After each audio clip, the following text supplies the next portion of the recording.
কিছুক্ষণ পর হঠাৎ আমার বৌমার রুম থেকে চিৎকার শুনতে পেলাম।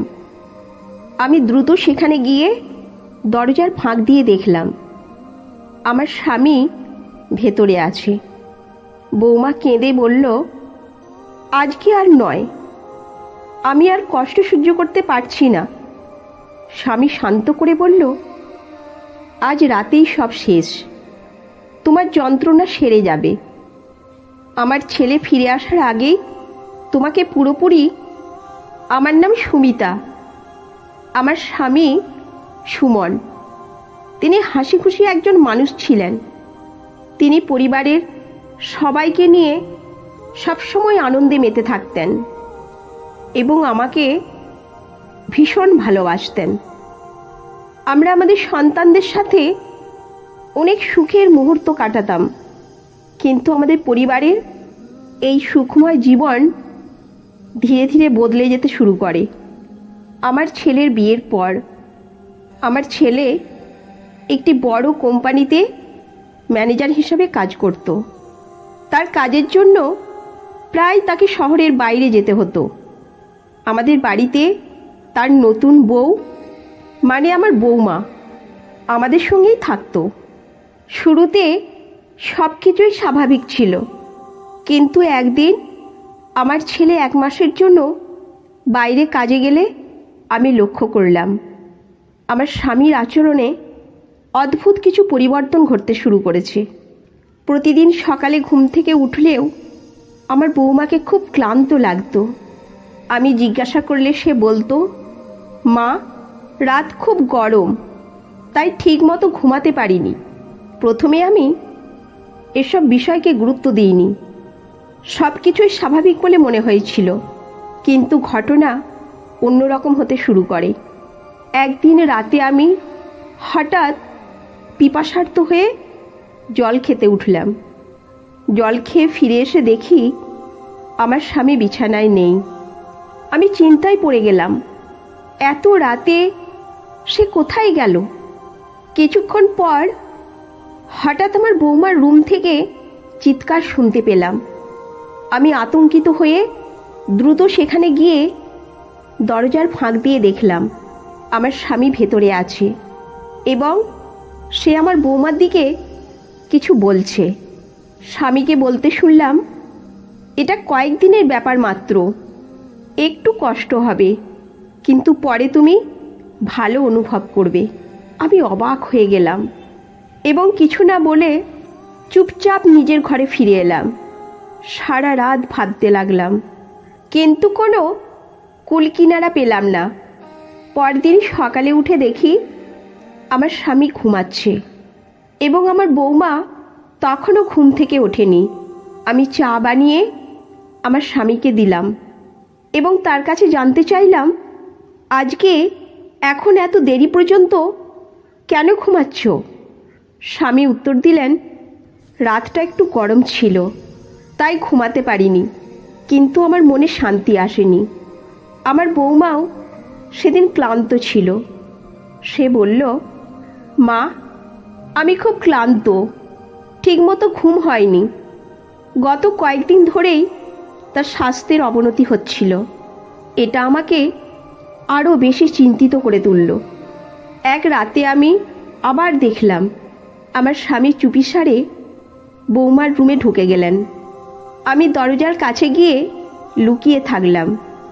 দেখলাম সে একটি বাক্স নিয়ে রুমে ঢুকলো। বাক্স থেকে ওষুধ বের করে বৌমার শরীরে লাগাতে শুরু করলো। বৌমা কেঁদে বলল, আজকে আর নয়, আমি আর কষ্ট সহ্য করতে পারছি না। স্বামী শান্ত করে বলল, আজ রাতেই সব শেষ, তোমার যন্ত্রণা সেরে যাবে। যদি আমার কারণে কিছু হয়ে থাকে তাহলে সেটা ঠিক করার দায়িত্ব আমার। তোমার স্বামী না আসা পর্যন্ত আমি আছি। এই কথাগুলো শুনে আমি বুঝতে পারলাম আমার স্বামী কোনো ভুল করছে না, বরং বৌমার সেবা করছে। পরদিন সকালে আমার বৌমাকে বেশ সুস্থ এবং প্রাণবন্ত দেখলাম। তার মুখে হাসি ফিরে এসেছে, যা অনেক দিন পর দেখলাম। বৌমা ধীরে ধীরে আমার কাছে এসে বলল, মা, বাবা যা করেছে তার জন্য আমি কৃতজ্ঞ। তার যত্নের কারণে আমি এখন সুস্থ। আমি তখন বুঝতে পারলাম, আমার স্বামী শুধু একজন ভালো স্বামীই নয়, একজন দায়িত্বশীল পিতাও বটে। সে তার সমস্ত দায়িত্ব পালন করেছে এবং তার সতর্কতা এবং সেবার জন্যই আমার বৌমা সুস্থ হয়ে উঠেছে। এরপর কিছুদিন সব কিছু স্বাভাবিক মনে হচ্ছিল।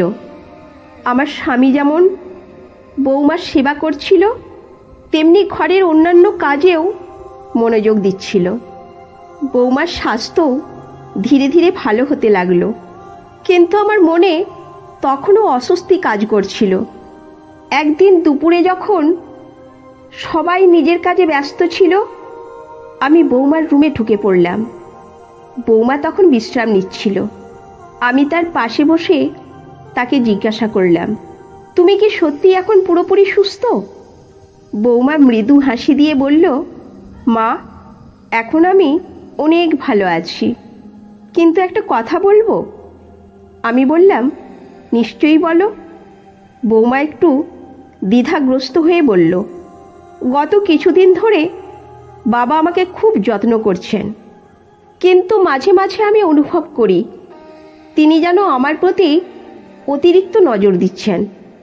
আমি এটা নিয়ে কিছু বলতে চাই না, কিন্তু আমার মনের মধ্যে কিছুটা দ্বিধা কাজ করে। আমি চমকে উঠলাম। এই প্রথম আমি বুঝতে পারলাম আমার বৌমাও স্বামীর আচরণে কিছুটা অস্বস্তি অনুভব করছে। সেদিন রাতে আমি সিদ্ধান্ত নিলাম বিষয়টি আরও গভীরভাবে খতিয়ে দেখতে হবে। আমি স্বামীকে কিছু না বলেই চুপচাপ বৌমার রুমের কাছে গিয়ে লুকিয়ে রইলাম। কয়েক মিনিট পর স্বামী আবার বৌমার রুমে ঢুকলো। আমি দরজার ফাঁক দিয়ে দেখলাম সে বৌমার সঙ্গে কিছু কথা বলছে। স্বামী বলল, আজকেই রাত শেষ, তোমার আর কোনো চিন্তা করতে হবে না। তোমার স্বামী ফিরে আসার আগেই তোমাকে পুরোপুরি সুস্থ করে তুলতে চাই। এই কথাগুলো শুনে আমার সন্দেহ আরও বেড়ে গেল। আমি দরজার পিছনে দাঁড়িয়ে সব কিছু শুনতে লাগলাম, কিন্তু যখন দেখলাম স্বামী আবার ওষুধ লাগাতে শুরু করেছে, তখন বুঝলাম সে আসলে বৌমার ভালো চাইছে। তবুও আমার মনের অস্থিরতা কমল না। আমি ভাবতে লাগলাম, এত রাত করে কেন ওষুধ লাগানো দরকার? এই ঘটনার পর আমি বুঝলাম সম্পর্কের ভিত্তি বিশ্বাস আর ভালোবাসার উপর স্থাপিত। অনেক সময় আমাদের চোখ যা দেখে তা সবসময় সত্যি নয়। সন্দেহ আর ভুল বোঝাবুঝি সম্পর্ককে নষ্ট করতে পারে। তাই ধৈর্য ধরে সত্যিটা বোঝার চেষ্টা করা উচিত। আমার স্বামীর প্রতি সন্দেহ জন্মানোর কারণে আমি ভুল পথে যাচ্ছিলাম, কিন্তু শেষ পর্যন্ত বাস্তবটা জানলাম। এই ঘটনা আমাকে শিখিয়েছে সম্পর্ক টিকিয়ে রাখতে হলে বিশ্বাস সবচেয়ে জরুরি, সন্দেহ নয়। বিশ্বাসেই পারে সম্পর্ককে মজবুত করতে। বন্ধুরা, জীবনে অনেক সময় পরিস্থিতি আমাদের বিভ্রান্ত করতে পারে, কিন্তু তখন শান্ত থেকে সঠিক সিদ্ধান্ত নেওয়া জরুরি। বিশ্বাস রাখুন, ভালোবাসা এবং সততা দিয়ে সম্পর্ককে এগিয়ে নিন। কোনো সম্পর্কের ভিত্তি যদি বিশ্বাসের ওপর স্থাপিত হয়, তাহলে সেই সম্পর্ককে কিছুই ধ্বংস করতে পারে না। আপনাদের যদি গল্পটি ভালো লেগে থাকে তবে ভিডিওটিতে লাইক দিন এবং আমাদের চ্যানেল সাবস্ক্রাইব করুন। ধন্যবাদ।